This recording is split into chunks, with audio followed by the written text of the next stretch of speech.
বাথরুমে যাওয়ার সময় ভূতের ভয়তে দাঁত কামাটি লেগে যায়, তখন তো এই বউকেই দরকার হয়। হ্যাঁ হয়, কারণ তুমি আমার সহধর্মিণী, তোমাকে দরকার হবেই। 100 বার স্বীকার করছি আমি তোমার কিন্তু তাই বলে দাসীবাদী নই। আর তাই তো এই সংসারে আমার একটা দায় দায়িত্ব কর্তব্য আছে, আর তাই নহবত বসাবো। বসবে না, সানাই বাজাবো। সারের মতো চেঁচিও না। তাই কি ইঁদুরের মতো চিঁচি করবো?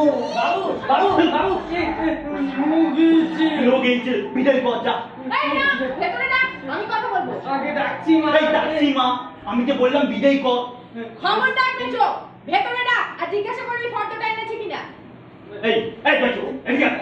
তুই কাজে যাবো সে তো আপনাদেরই, মানে তোকে মাইনেটা কে দেয়? যা সে তো যা। আপনিই দেন। তাহলে যা, গিয়েতে সানাই বাজবে। বাজবে না, নহবত বসবে। আমার মুখের উপর কথা, হ্যাঁ? কেন মারবে নাকি? এ মারবো কেন? তুমি আমার সাত পাকে বাদাইয়ে না। এই বেচো, যা গিয়ে দেখ বিয়েটা সানাই বাজবে, যা। আসবে না, নহবত বসবে। তাহলে লঙ্কা কাণ্ড হবে। আমিও কুরুক্ষেত্র জানি। আমি ওয়াটারলু করবো। হ্যাঁ হ্যাঁ, তাই তো করবে। পুরুষ হনুমান পুঙ্গ বিড়াল লেজের আগুনে বেঁধে উঠেই তো করে। আমি এখন কি করি? তুই চা বানাবি, গরম চা, আর গাঢ় দুধ মেশাবি, যা। চালেন বাবু। এই যে বাসু, আচ্ছা তুমিই বলো তো, এই যুগে নারীর অধিকার প্রতিষ্ঠার কবে হবে? হবে না, কোনো দিনও হবে না। এভাবে সামান্য ব্যাপার নিয়ে তোমরা যদি... আমি কি করলাম বলো? তোমার দাদাই তো হালুম করে এসে লাফিয়ে পড়ল। কি আমি হালুম করে লাফিয়ে পড়লাম, আর তুমি কাশি বাজাওনি? তুমি ঢাক বাজালে আমাকে তো কাশি বাজাতেই হবে। আরে যত খুশি বাজা, তাহলে সাত সকালে আমার কাঁচা ঘুমটা ভাঙাবে। আরে সানাই আর নহবত দুটো তো একই ব্যাপার। বাবু বাবু বাবু, নহবত নি বললেন সানাই ডাকবো। বুঝলে কি নিয়ে শব্দ দূষণ করছিলে?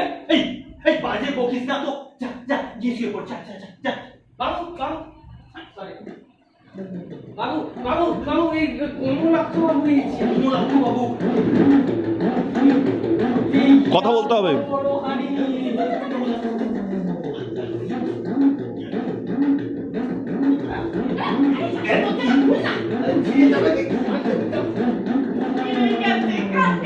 না না না, চলবে চলবে, শোন গেছে কাট।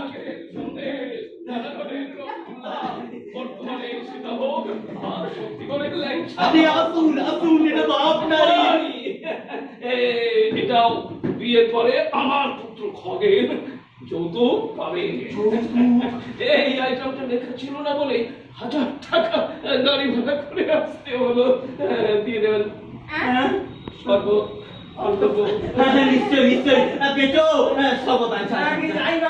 আসলে কথা কি, আমার পুত্র গদাইয়ের মা বলে পাঠালো। সংকোচ করছেন কেন? এই বাড়ির কথাটা পাটিপত্রে লেখা নেই তো, তাতে কি হয়েছে? আমাদের অবর্তমানে এই বসত বাড়ি তো মেয়ে জামাই পাবে। তা তো বটেই, তবে গদাইয়ের মা বলছিল মানুষের মন নবতী মানে বিয়ের আগেই উইল করতে হবে। আচ্ছা বেশ, তাই হবে। আরে এই কথাটা বলার জন্য আপনি আমার অত দূর থেকে গাড়ি ভাড়া করে কষ্ট করে আসতে গেলেন কেন? এটা তো টেলিফোনে। কি যে বলেন, সব কথা কি বলে হয়? আরে বিপদ পড়ে এতে। বাবু বাবু, বিপদ। মরগুদ।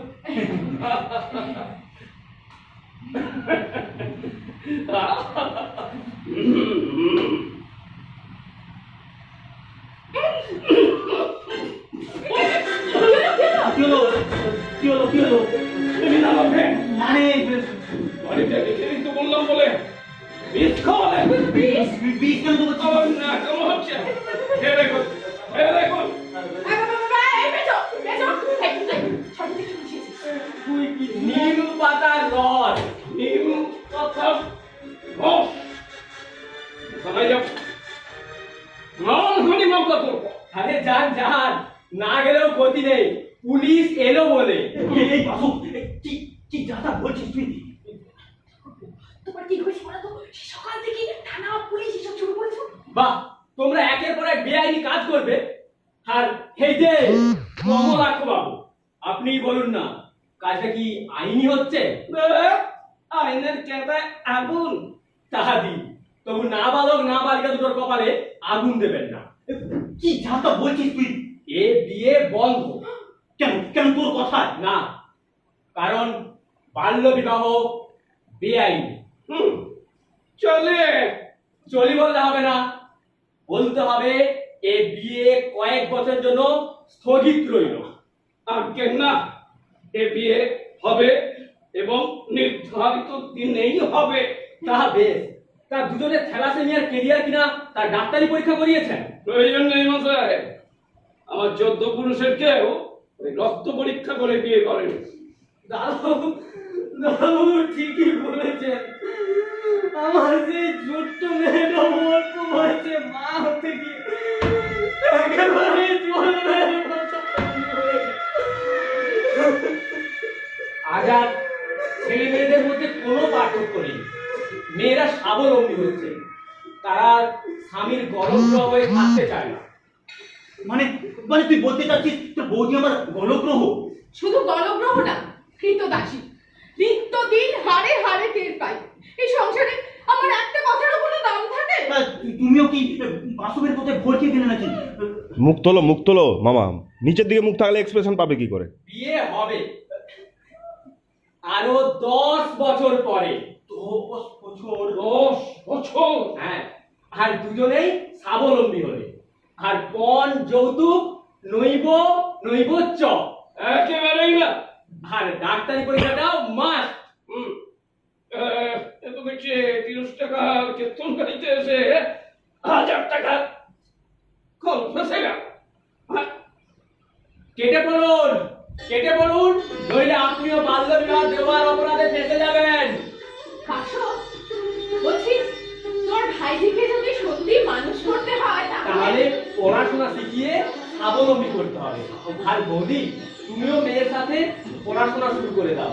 কথায় বলে নারী অর্ধেক আকাশ, সে আকাশ কেন মেঘে ঢাকা?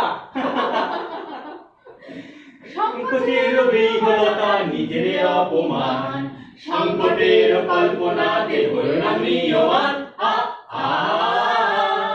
সংকটের বিহলতা নিজের অপমান, সংকটের কল্পনাতে হলো না ম্রিয়মান।